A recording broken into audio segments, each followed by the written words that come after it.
Hello friends, मेरा नाम पद्मिनी नारायण सहरावत है। इस साल यूपीएससी सिविल सर्विसेज एग्जामिनेशन 2019 में मेरी 152 रैंक आई है एंड मैं आज दिल्ली नॉलेज ट्रैक पे आपको अपनी प्रिपरेशन स्ट्रैटेजी बताने जा रही हूँ।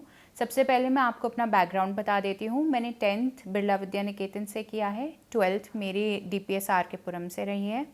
ग्रेजुएशन में मैंने Ansal institute of technology IP university से कंप्यूटर एप्लीकेशंस में बैचलर्स किया है।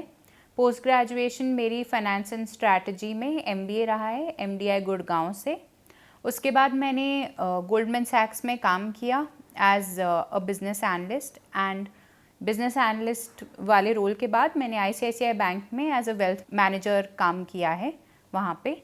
एंड करंटली मैं मिनिस्ट्री ऑफ टूरिज़्म में असिस्टेंट सेक्शन ऑफिसर के पोस्ट पे काम करती हूँ। मेरी स्ट्रैटेजी में सबसे ज़रूरी चीज़ दो थी। सबसे पहले ये कि आपका एक पॉजिटिव माइंडसेट होना चाहिए। अगर आप खुद को बिलीव करोगे कि आप कर सकते हो तो ही आप कर पाओगे, और ये चीज़ सिर्फ एग्ज़ाम में नहीं, ये चीज़ आप जब पढ़ रहे हो तब भी बहुत ज़रूरी होती है करने के लिए। खुद में बिलीव करना बहुत ज़रूरी होता है, तभी आप डिफ़िकल्ट सब्जेक्ट्स ईजिली पढ़ पाओगे।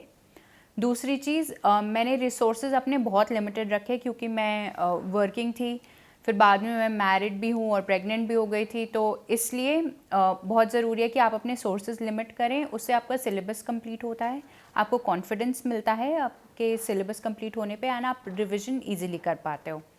तो प्रीलिम्स की स्ट्रैटेजी में मैंने बेसिक बुक्स रखी थी, स्टैंडर्ड बुक्स, एक बुक हर सब्जेक्ट के लिए। ज्योग्राफी के लिए मैंने PMF IAS के नोट्स यूज़ किए थे। मैपिंग पे मैंने बहुत ज़्यादा ध्यान दिया था क्योंकि UPSC के क्वेश्चन पेपर में मैपिंग पे बहुत क्वेश्चंस आते हैं, तो उसके लिए मैंने प्रेम पटेल वाली किताब यूज़ की थी। एंड कुछ मैंने वीडियोस ऑनलाइन देखी थी प्लेसेस इन न्यूज़ के लिए। ला एक्सीलेंस की वीडियो आती है, सिविल कोर्सेफाई में वर्ल्ड ज्योग्राफी कवर हो जाता है, तो ये मैंने मैपिंग वीडियोस से कर लिया था। मॉडर्न हिस्ट्री के लिए मैंने सिर्फ स्पेक्ट्रम यूज़ किया था। पॉलिटी के लिए सिर्फ लक्ष्मीकांत पढ़ी थी मैंने। इकॉनमी में मेरा बैकग्राउंड स्ट्रॉन्ग है, इसलिए टाइम नहीं होने के कारण मैंने इकॉनमी का स्टैटिक पोर्शन रहने दिया था। एंड करंट अफेयर्स और बजट एंड इकोनॉमिक सर्वे, इसकी समरी मैंने शून्य IAS के नोट से कर लिया था। इसके अलावा एनवायरनमेंट में मैंने शंकर IAS की बुक पढ़ी थी एंड मैंने नेशनल पार्क्स और वाइल्ड लाइफ सेंचुरीज़ वगैरह सिर्फ जो न्यूज़ में थे वो ही किए थे। इसके अलावा साइंस एंड टेक्नोलॉजी पे मैंने सिर्फ पूरा करंट अफेयर्स पे फोकस किया था। एंड इंटरनेशनल ऑर्गेनाइजेशंस और गवर्नमेंट स्कीम्स मैंने IAS पार्लियामेंट की समरी से किया था। इस पे बहुत क्वेश्चंस होते हैं, इसीलिए बहुत ज़रूरी है कि इसको हम एक सेपरेटली फोकस करके प्रिपेयर करें। इसके अलावा एंशिएंट एंड मेडिवल और आर्ट एंड कल्चर में से मैंने सिर्फ एंशिएंट एंड मेडिवल कर पाई थी एंड वो तमिलनाडु की NCERT बुक से मैंने फिनिश किया था। करंट अफेयर्स के लिए मेरा सोर्स बहुत अनकन्वेंशनल था। मैंने हिंदू रेफ़र किया था एंड उसके साथ साथ मैंने शून्य IAS के नोट्स किए थे। क्योंकि मैं हिंदू रेगुलरली पढ़ती थी, इसलिए मैंने देखा कि शून्य IAS ने काफ़ी अच्छे से हिंदू में जो इम्पोर्टेंट चीज़ें हमें याद रखनी होती हैं प्रीलिम्स पॉइंट ऑफ व्यू से, वो कवर किया हुआ था। इसलिए मैंने कॉन्फिडेंटली शून्य IAS को अच्छे से अपना किया था। मेरी स्ट्रैटेजी में सबसे इम्पॉर्टेंट पॉइंट्स दो हैं। एक कि मैंने UPSC के जो प्रीवियस ईयर्स पेपर्स किए थे उन्हें बहुत अच्छे से एनालाइज़ किया। एक एक क्वेश्चन को मैंने गूगल करके देखा, हर क्वेश्चन को बुक में मैप किया कि UPSC किस टाइप से क्वेश्चन पूछती है, कौन से चैप्टर में से पूछ रही है, मेरी बुक में वो क्वेश्चंस के आंसर्स मिल रहे हैं या नहीं। मैं 80% क्वेश्चंस अगर मेरी बुक में से आ रहे हैं, मैच हो रहे हैं, तो फिर मैं कॉन्फिडेंट थी अपनी बुक्स के बारे में। बाकी 20% क्वेश्चंस तो ज़रूरी नहीं कि आपको आएँ, तो उसके पीछे भागने की कोई ज़रूरत नहीं होती है। दूसरा, इस बार मैंने रिविज़न पे बहुत ज़्यादा फोकस किया। एंड में मैंने करंट अफेयर्स रिवाइज़ किया शून्य IAS से लास्ट 10 डेज़ में काफ़ी अच्छे से। मैं नोट मेकिंग में इतनी अच्छी नहीं हूँ, तो मैंने रेडीमेड ला एक्सीलेंस के रेडी रेकनर्स स्टैटिक पोर्शन के लिए यूज़ किए रिविज़न के लिए। एंड ये सबसे इम्पॉर्टेंट चीज़ थी जिसकी वजह से मेरा प्रीलिम्स में अच्छा स्कोर आया, क्योंकि अगर हम एंड के 10 डेज़ में सारा सिलेबस एक बार देख लें तो हमारे माइंड में सारी चीज़ें वापस से फ्रेश हो जाती हैं एंड हमें एग्ज़ाम में रिकॉल करने में श्योरिटी से आसानी होती है। तो प्रीलिम्स की स्ट्रैटेजी में रिवीजन एंड यूपीएससी के प्रीवियस ईयर्स पेपर सबसे ज़्यादा ज़रूरी थे। मेंस की स्ट्रैटेजी में मैंने जीएस 1 में ज्योग्राफी मॉडर्न हिस्ट्री के सोर्सेज सेम रखे प्रीलिम्स में जो थे। इससे मुझे ये फ़ायदा हुआ कि सोर्सेज सेम होने की वजह से मैं आराम से रिवाइज़ कर पाई एंड मेरा मटेरियल काफ़ी कंसोलिडेटेड था। मैंने एंड में रिवीजन भी ला एक्सीलेंस के प्रीलिम्स ओरिएंटेड नोट्स जो थे, जो रेडी रेकनर्स थे, उन्हीं से रिवाइज़ किया। उसमें स्टैटिस्टिक्स और फैक्ट्स इतने अच्छे से कवर्ड थे कि मैं अपने आंसर में आराम से उन्हें यूज़ कर सकती थी। मैंने जो मेंस के सिर्फ जो मेन स्पेसिफिक सब्जेक्ट्स होते हैं जैसे post independence and world history, society, इनके लिए Vision value added notes refer किए। करंट अफेयर्स मैंने मेंस 365 जो विजन आईएएस निकालता है उसी से किया था। जीएस 2 में पॉलिटी के लिए मैंने दोबारा से लक्ष्मीकांत यूज़ की। गवर्नेंस के लिए एआरसी रिपोर्ट की समरी थी, वो भी विजन वैल्यू एडेड नोट्स में से ही देखा मैंने। और इंटरनेशनल रिलेशंस का स्टैटिक पोर्शन मैंने विजन वैल्यू एडेड नोट्स से किया। मेंस 365 फिर से मैंने करंट अफेयर्स के लिए यूज़ किया जीएस 2 में भी। जीएस 3 के लिए मैंने इकोनॉमी सिर्फ करंट अफेयर्स किया मेंस 365 से। एनवायरनमेंट के लिए मैंने शंकर आईएएस वापस से रेफ़र किया। सिक्योरिटी एंड डिफेंस के लिए Vision value added notes. Disaster management के लिए मैंने एआरसी रिपोर्ट की समरी थी जो कि बहुत हेल्पफुल थी, वो की। साइंस एंड टेक्नोलॉजी सिर्फ मेंस 365 से करंट अफेयर्स वाला पार्ट प्रिपेयर किया था। एथिक्स के लिए जो कि जीएस पेपर 4 है, मैंने लेक्सिकन यूज़ की थी। लेक्सिकन के अलावा मैंने टॉपर नोट्स जो आते हैं जिसमें कीवर्ड्स थे, रैंडम सर्चेस ऑनलाइन किए थे, टॉपर नोट्स मुझे मिल गए थे जिसमें अपने एग्जाम्पल्स मैंने ऐड किए अपनी लाइफ से एंड बाकी जो रोल मॉडल्स हैं हमारे उनकी लाइफ से एग्जाम्पल्स ऐड करके अपने शॉर्ट नोट्स रेडी कर लिए थे। एंड केस स्टडीज़ के लिए मैंने विजन की केस स्टडीज़ की एक बुकलेट आती है उसको रेफ़र किया था। उसमें बहुत अच्छे से अप्रोच लिखा हुआ था। एसे में मैंने अनुदीप दूरी शेट्टी सर की स्ट्रैटेजी यूज़ की थी। उसमें मैंने इंट्रोडक्शन एंड कंक्लूजन पे काफ़ी फोकस किया। अलग अलग टाइप के इंट्रोडक्शन हम कैसे यूज़ कर सकते हैं, स्टोरी फॉर्म में कोटेशन कर सकते हैं, एक एनेक्डोट डाल सकते हैं, श्लोक से शुरू कर सकते हैं। इस टाइप से इंट्रोडक्शन एंड कंक्लूजन दोनों पे बहुत फोकस किया था। मैंने अपने ऐसे को मल्टी डायमेंशनल रखने की कोशिश की। उसमें political, economic, social, technological aspects लाने की कोशिश की।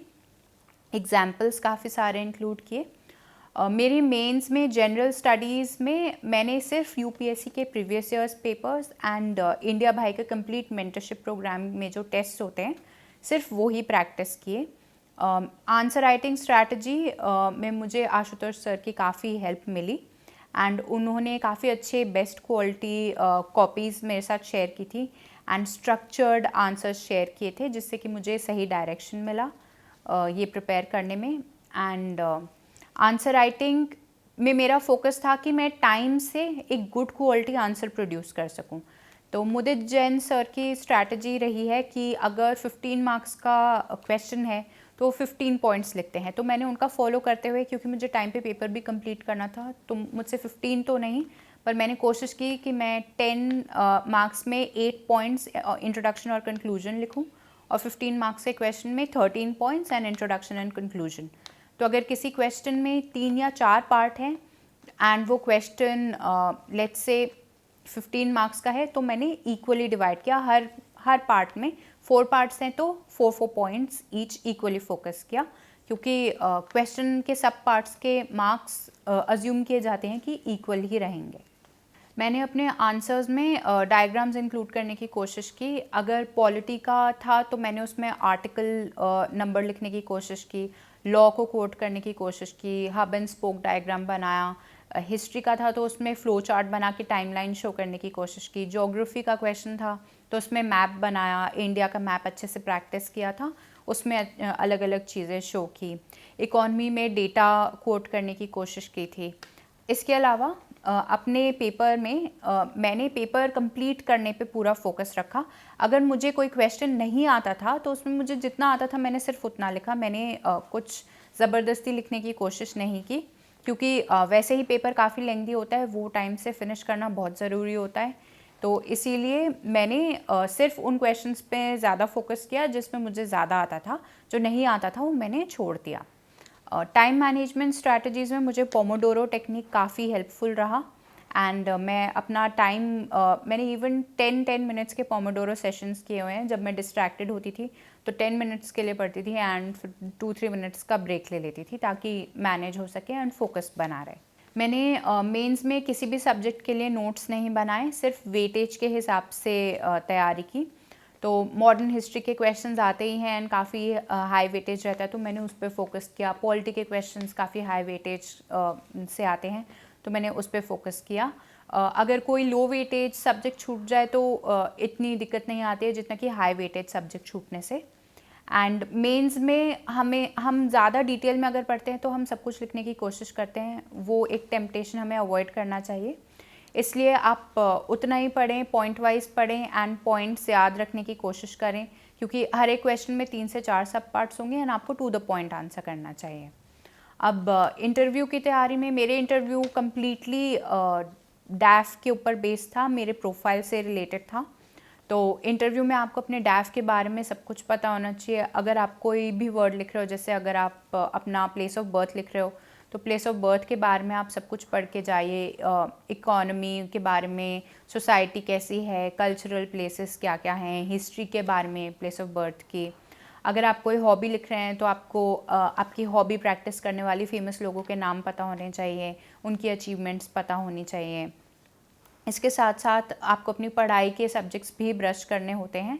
एंड मॉक्स में मैंने सिर्फ 2-3 जगह मॉक्स दिए थे। मुझे नहीं लगता कि ज़्यादा जगह मॉक्स देने से इतना फ़ायदा मिलता है। मॉक्स के जो फीडबैक है वो आप एक पिंच ऑफ सॉल्ट के साथ लीजिए। आपको जो ठीक लगे कि ये जस्टिफिकेशन रीज़नेबल है, आप फीडबैक इनकॉर्पोरेट कीजिए, पर अपना भी ओरिजिनलिटी इंटरव्यू में रखने की कोशिश कीजिए। मेरा ऑप्शनल पेपर्स में commerce and accountancy optional subject था।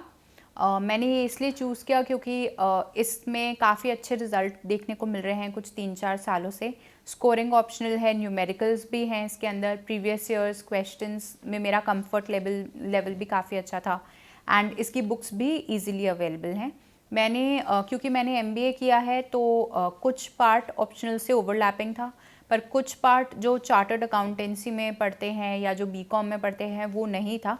उसके लिए मैंने रैंकर्स क्लासेस से कोचिंग ली थी एंड मेरा मटेरियल मैंने काफ़ी रिस्ट्रिक्ट करके रखा, सिर्फ रैंकर्स के नोट से प्रिपेयर किया। प्रीवियस ईयर्स क्वेश्चंस को ध्यान में रखते हुए मैंने प्रीवियस ईयर्स क्वेश्चंस प्रैक्टिस किए एंड न्यूमेरिकल्स पे फोकस रखा। एंड ऑप्शनल भी मैंने वेटेज वाइज ही प्रिपेयर किया। फाइनेंशियल मैनेजमेंट के 250 मार्क्स से अराउंड 100-150 मार्क्स के क्वेश्चंस आ जाते हैं, तो मैंने फाइनेंशियल मैनेजमेंट पे ज़्यादा फोकस किया। एंड पेपर 2 में भी HRM and IR, OT, OB weightage wise ही मैंने फोकस किया एंड उसमें थोड़े एग्जाम्पल ज़्यादा रखने की कोशिश की थी। पेपर 2 में फ़्लो चार्ट्स बनाने की कोशिश की एंड केस स्टडीज़ लिखने की कोशिश की एंड अगर 10 मार्क्स का क्वेश्चन है तो 10 पॉइंट्स लिखने की कोशिश की। शॉर्ट नोट्स में मैंने डायग्राम्स बनाने की कोशिश की थी, जिससे कि मैं कम वर्ड्स में ज़्यादा कंटेंट शो कर पाऊँ एग्ज़ाम में। तो ये थी मेरी प्रीलिम्स, मेंस एंड इंटरव्यू की स्ट्रैटेजी यूपीएससी एग्जामिनेशन के लिए।